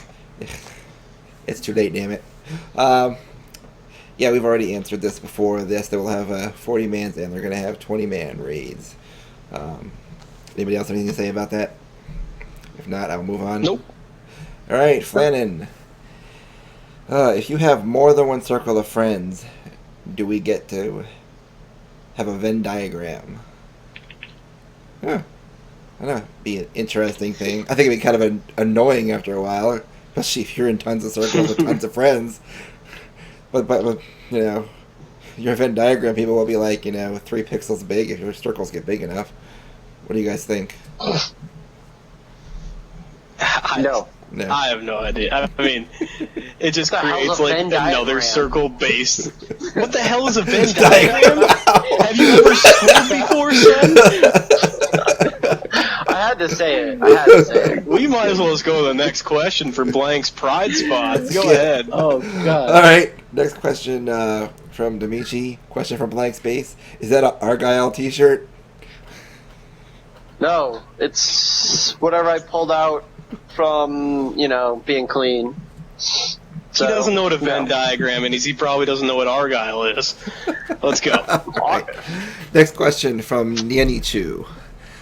Question: Makari versus Chua. Who would win? Blank. Makari versus Chua. Makari are the shepherd, Chua are the sheep. Therefore, my bet goes on Makari. Nixus. Yeah. Makari versus Chua? I feel like the Chua would find a way to turn the Makari into a toaster, but I mean, it's I'd say the Chua would win. 1-on-1, I'm thinking Makari. Multiple Chua, you never know. That's true. Yep. I think on a 1-on-1 the Makari would win. If the Chua had prep time, I think the Makari would turn into a whole bunch of mini bombs. Are we talking like hand to hand, or are we talking like you pick your weapon and you come to the fight? Well, we're talking Makari use the guns that the Chuas make, so it doesn't matter. Makari wins. You really think the Chua are giving their best guns to everybody else, though? Yeah, but when it comes down to the best gunslingers, Makari are natural assassins, Chua are scientists. I mean... We'll discuss this. This requires much debate. Yeah. We'll have to run some diagrams up. Some Venn diagrams for Blank. Aegon, before you go diagrams, forward... perfect. Somebody said, is 20-man and 40-man content... they're supposed to be different. You don't want to do both. World of Warcraft made it very, very simple. Why the hell would you do a 25-man when you can get 10 people together, run through the same content, get gear that looks the same and is pretty close to the same in stats and whatnot? Wildstar has told us 20 and 40-mans are going to be different, and not only just in the stats, but in the gear. Yeah, they're going to be totally different. The gear that drops, however, a hard mode or whatever, it's going to be totally different. It's not going to be like, oh, I'm just going to do the 20-man because it has the same shit as the 40-man. That's not going to be the case. They've already said 40-man not only is going to be harder because of the people, but there's going to be better drops, maybe more of them. There's going to be a huge, huge difference. So yeah, and with that, I mean, if we're trying to get it, say you're rolling through a 40-man tier, and then through that same type of tier, there's a 20-man that gives you a beneficial piece of armor. We could split a 40-man group and do 20s for a night. It's right. One of those things where you base it off the gear tier and whether or not you really need to do it, and whether or not Nixus really needs to do the lore in 20-mans. Well, here's the deal, though. Honestly. That's going to depend on if they have raid locks. Because if you're doing 40-man content, my opinion, get pissed, I can't wait to read my flipping email tomorrow. You shouldn't be able to go do the 20-man stuff. Like splitting down your people and going to do the same content with less people to get different gear. To me, systematically, it's just weird. I don't know. I really don't have the brain power to sit down and really boil that down right now. I apologize. But if you're doing 40-man content, you're going in, you're fighting bosses, they're challenging, hard, they're difficult.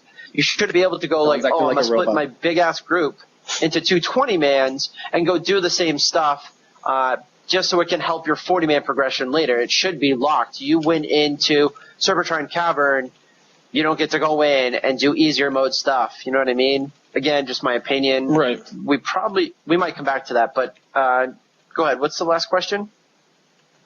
Question for the evening from Who Took My Names.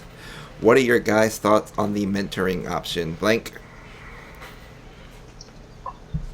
Mentoring. Where did my mentoring go? They have it allows a high-level player to temporarily down-level to play with friends. They also have a rallying system which boosts you up. A high-level player will be more powerful, but won't trivialize the experience of a lower-level friend. You mentor down. You have to be within a range of the person that's mentoring. It allows you to do content with friends that are, lower level. So, you decide to go, you're max level, they're just getting into the game at level 20. You can go do a dungeon and get skilled down appropriately, based on your skill and still have a good time and not just rickroll, what people used to do. I'm going to sell you a run through this because I can. It's kind of cool. Beetle? Yeah, I'm going to need to... actually get some time with the mentoring option, because that's one of those features that, it always used to be such a cool thing in old MMOs to come back to lower areas and just one-shot everything to help your buddy out. If mentoring provides, a great, or not a great, but a good benefit to me, like, I actually liked the way a lot of people didn't. Guild Wars 2 scaled you down, and I still had a chance to get, when we were fighting mobs at that level, I still had a chance to get near my level items to drop, so I was still being able to salvage the stuff I use, and it wasn't a terrible thing for me to go back and help people. So as long as the mentoring helps me out with that, and I'm not just back there wasting time and XP, I'm okay with it. But I would need more time with it. All right. Little tweet that just happened from David Bass, which is Scooter. End of the stress test. Went a little spawn crazy, 3 metal moths, 100 worms, and 5,000 roused hours. Thanks for the insanity testers. So we want to mention that. Scrolling up here, want to say thank you guys for showing up. Make sure to follow this Twitch channel. Hopefully in the future, if there ever is a chance to have some sort of open beta stuff that may happen, definitely come check us out. So you definitely want to follow us. We've got all our stuff right here that shows you who we are on Twitter. If you followed, Nixus, you're going to get a lot of really boring lore stuff. I don't really know what Aegon and Beal tweet because I don't follow them because they're really boring. You got my name on there. Thanks, bro. Thanks. I'm way more interesting than you are. Dude, I am the most interesting man in the world. I'm more interesting than Blank. 100 times more interesting than him. That's not even true. Just because you have a beard? Easily. Really? You don't know what a Venn diagram is. There it is. Beetle, you never post. Like, ever. Because I'm always on the SVG one. It counts if it's the SVG one. I'll follow Beetle when he follows me. Whatever. Okay. So follow us on Twitter. We do a lot of stuff on Twitter. We do have stuff on Facebook. Somebody just voted for Beetle over Blank. We don't know who you are. You don't really count. You're like his brother or something. Counts. Totally counts. That's the fan. That's our populace. If you don't know who it is, then that's the real fans. No.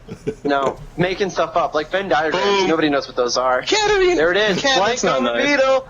Yeah. Oh, Cat's Thanks for stopping in again for another. Thanks for stopping in for another Late Night Dominion. We are your weekly Wildstar news source. We bring it to you. We break it down. We talk about what's important, what you care about, whether it's cool stuff coming from Wildstar Roleplay, whether it's PvP information, whether it's something you might have missed on a podcast. We listen to them every week. We generate these huge Google documents and try to water everything down so we can give you what's important, what you need to know about Wildstar every week. Thanks to my host, of course, Beetle, Aegon, and Nixus. It's a lot of fun, and we hope to see you guys again next week, where we're going to give you the same sort of format, just another week. What will we be at, episode 15 or 16? It's been crazy. 15? It's flying. It's been a lot of fun. Thank you guys for showing up. Thank you for hanging out sometimes it's 2 hours, and we're trying to get this information to you and generate this really cool content. So we love you guys, and we'll see you next week. We'll see you in Turntable, IRC, all that sort of stuff, and follow us on all the social media stuff. Thanks, guys. Have a good night. Thanks, Good everybody. night, everybody. Thanks for showing up. See y'all next week.